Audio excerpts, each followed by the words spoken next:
The world is in crisis, thanks to the United States waging war against Iran. More specifically, the entire global south is in crisis. We see countries like the Philippines immediately starting a state of emergency because they lack fertilizer and they lack oil and fuel to, run their lives. We're seeing countries like Cuba go entirely dark. Not just because of the war with Iran, but specifically because the United States thinks that it can block Cuba from engaging in any type of commerce with the entire fucking globe. And they have put that country under decades upon decades of sanctions that have literally murdered millions of Cubans. And a lot of people are very surprised that this is happening. A lot of people are very shocked that this is happening. They can't believe that the United States would do such a thing. They can't believe that the United States would be so rash and nonsensical and idiotic as to go into a war where everybody knew that their opponent had the leverage and ability to hold the entire planet hostage.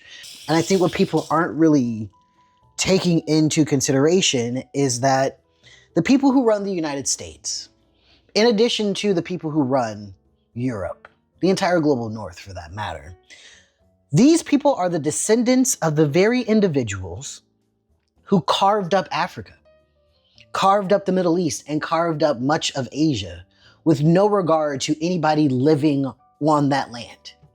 They dictated the borders of these areas solely so that it could facilitate the extraction of resources from those areas into the benefit of the global north. These people don't give a fuck.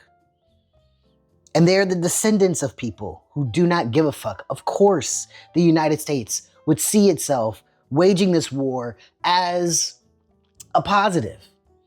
Because when you look at the balance sheet, the only people who are going to suffer are people that the United States don't give a fuck about to begin with, and have never given a fuck about to begin with. The thing about Donald Trump that makes him such a prolific authoritarian leader is that he is very direct and honest about what it is that he's trying to do. And he's direct and honest in a way that we as a society have not seen since these motherfuckers were proud imperialists and colonizers. He takes pride in this destruction. He takes pride in it because he is a white supremacists. And white supremacists don't give a fuck about anybody. They're narcissists. They don't care. So of course he would think it's all right to throw the entire world into a global energy and food crisis and potentially a nuclear crisis simply by looking at the fact that, hey, America's going to get oil. We don't have to worry about it. We produce our own oil. Fuck everybody else. That is quite literally what we should expect from the descendants of imperialists. And I'm here to tell you it's only going to get worse.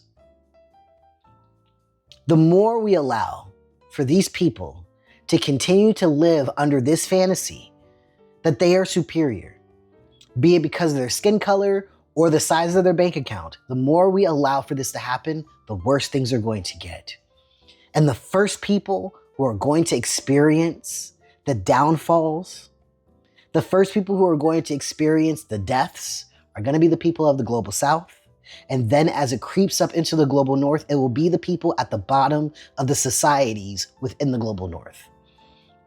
That's how this world has been structured.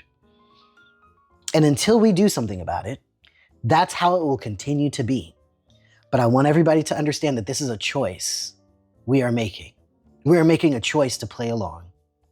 We are making a choice to not see these imperialists for what the fuck they are. We are making a choice to allow them to possibly, probably destroy our entire species. We should not be shocked that the United States is willing to throw the entire world into peril for its own perceived benefits. Should not be shocked at that. What we should be is angry.